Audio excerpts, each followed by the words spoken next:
Nick here, and welcome back to another Arrow episode review. My thoughts on last night's episode of Arrow titled Kapiushon?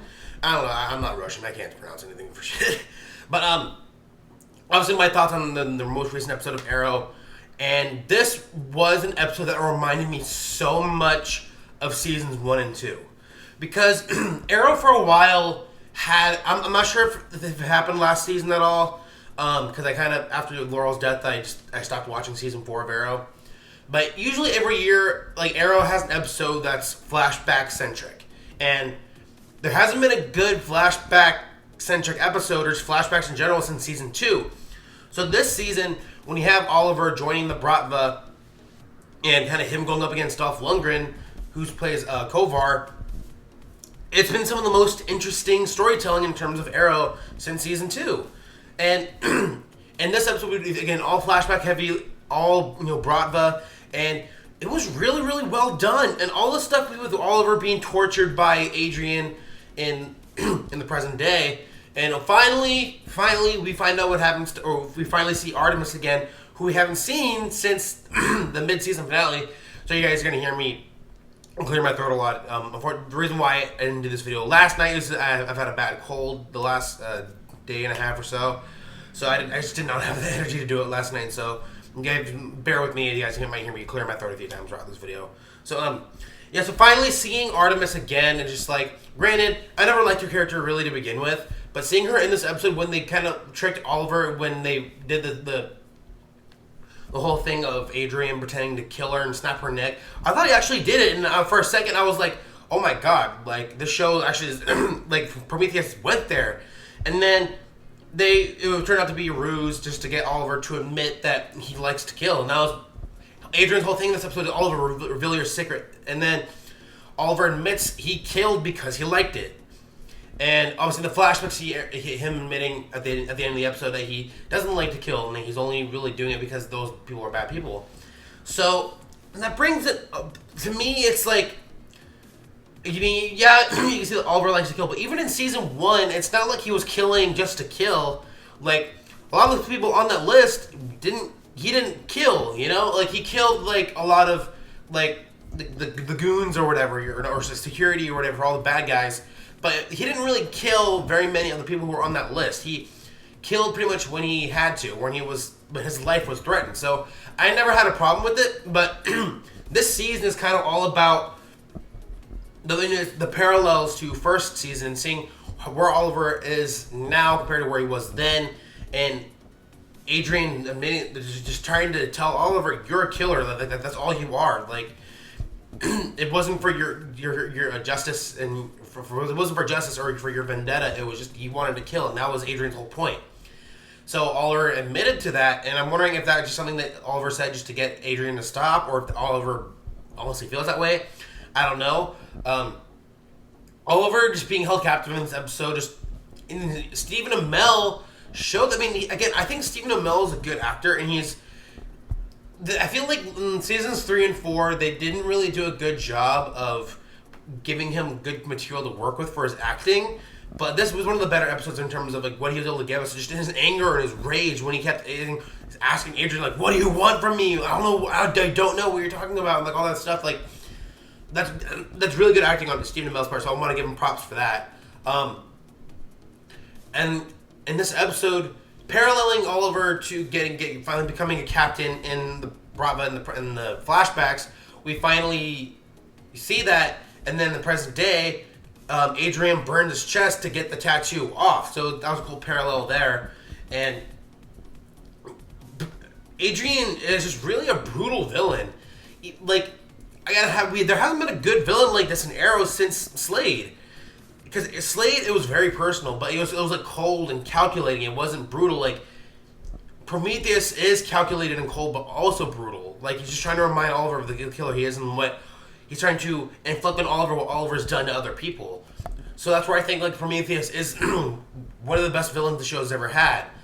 I still think Malcolm Merlyn in season 1 and Slade in season 2 are better villains, but if this would have been like season 3 would have been a hell of a lot better, because season 3, again, they brought in Ra's al Ghul, and you guys know how I feel about that. I thought it was a dumb idea. And then Damien Dark overall was not a good villain for Arrow, I don't think. Damien Dark is a great fit for Legends. I'm loving him on Legends this season. I'm glad that they brought him back, but because Neil McDonough, he brings the cheesiness to the role, and I think that fits more with Legends because Legends is a cheesy show. So that's a better fit compared to Arrow, where it's kind of very serious and there's stakes there. So when you have a guy who's kind of acting over the top all the time, it takes me out of it a bit. Because while Green Arrow can be cheesy and a little over the top in the comics, that obviously Arrow isn't really like that. This version of it, the character is obviously very dark and serious. So when you have something like that, you can have the characters like the Flash and stuff in to bring lightness to the role or to the show, but in terms of villains, it's Prometheus is just a better villain than Damien Dark or Ra's al Ghul were, because there's a plan. It's called calculating, and he's just an overall well-rounded villain. And I just think he's a great fit for this season and a great return to form for Arrow, because a lot of people, including myself, fell off the wagon in season 4, or some people even fell off in season 3 when the show was at its worst. And for me, it took a lot for me to come back to the show, and I hate to sound like a hypocrite when I first came back, because around this time last year, when they killed off Laurel, I made a whole video, which is my review of the episode or whatever, and I said I'm done with Arrow. I wasn't going to come back, except for maybe the crossovers and stuff. But this season has definitely been an improvement. Obviously, that's why I'm doing these reviews week after week, even if only a handful of people watch them. And also, if you guys watch this review and like it, please go ahead and share it. I'm not trying to sound thirsty for views or anything, but I would appreciate that if you guys can just get the word out, get my channel out there, because there's only so much I can do on my end in terms of promoting my channel. So if you guys like my channel, if you guys like what you see here, go ahead and share that. I just want to throw that little plug in there.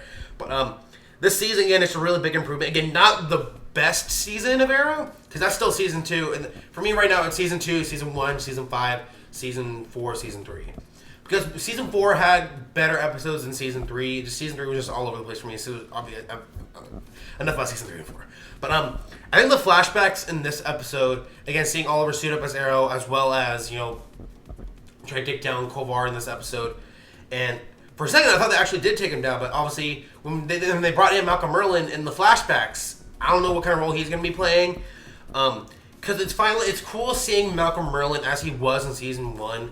Because while I'm liking him on Legends this year, I didn't like him in season 3 of Arrow. I didn't like him in season 4 of Arrow, because that fear factor that there was with Malcolm's character that was there in seasons 1 and 2 was completely gone when they had him so heavily featured in seasons 3 and 4. And now that he's on Legends and he's not necessarily a focal point of Arrow anymore, and they go back to how he was in season 1, it's really nice seeing that. That's why I like to throw, the flashbacks this year are good, and then they matter, and because they're showing us, again, where characters were at that point, and it's cool us being reminded of where they are in the present day compared to where they were then. So just seeing Malcolm Merlyn and seeing, excuse me, and seeing the kind of role he played at that point was really interesting to see. And I'm really excited to see what they do with Dolph Lundgren's character in Kovar, because I feel like they haven't used enough of Dolph Lundgren, because they focus too much on Gregor, the guy who was working under him in the Bratha. So I'm really wondering where. Excuse me. Again, guys, I'm sick. And I'm really wondering what they're going to do with that storyline, because obviously the season isn't over. We still have a decent amount of episodes left, and I thought this was the best episode for the flashbacks, and I really enjoyed seeing just all the action with the Bratva and them trying to take down Kowar when he was trying to assassinate all those people using the gas in his casino. I thought that was really cool. And the action just in this episode was really well done, and I think this is a really well done episode as a whole. Because, the present day stuff was cool and it mattered to the story. Because at the end of the episode, Oliver says he's done. We all know he's not done. But, Oliver went through a lot in this episode, physically and mentally. So I feel like Oliver deserves a bit of a break with everything going on. So I think it's for him, because he had to face his demons in a way, because he had to confront the fact that he says he likes killing, and that's something he's never told anyone except for Adrian. So that's why I'm thinking this season is definitely picking up. I hope it stays on this high that it's been on. There's only been a couple of bad episodes this season that I haven't really loved. It was the Spectre of the Gun, which is the gun control episode. I didn't really care for. And there's a couple other ones here and there. Overall, this season's been really, really well done. And I'm really excited to see what the rest of the season has to offer. So I think with that being said, that's going to be it for me. So what did you guys think of this episode? Sound your thoughts in the comment section below. Give this video a thumbs up and hit that subscribe button for all the other content on my channel. The other day I did my review with my fiance, Amy. Yes, Amy and I are engaged, for those of you who haven't seen my other videos. I proposed to her this past weekend at Paley Fest. And I told the whole story in my last video. You guys can check that out if you want. Also, I did the review of the Flash and Supergirl musical crossover, which was a lot of fun. So I did that with Amy. My review of Supergirl this week is also up on my channel. And as of today, there's going to be the Justice League trailer on Saturday. So I'm definitely going to be reviewing that. Justice League is my most anticipated movie of the year. I can't wait for that. You guys can check that out when that drops on Saturday. And yeah, so you guys should also check out the other content on my channel. Thank you guys for watching, and until next time, have a good one.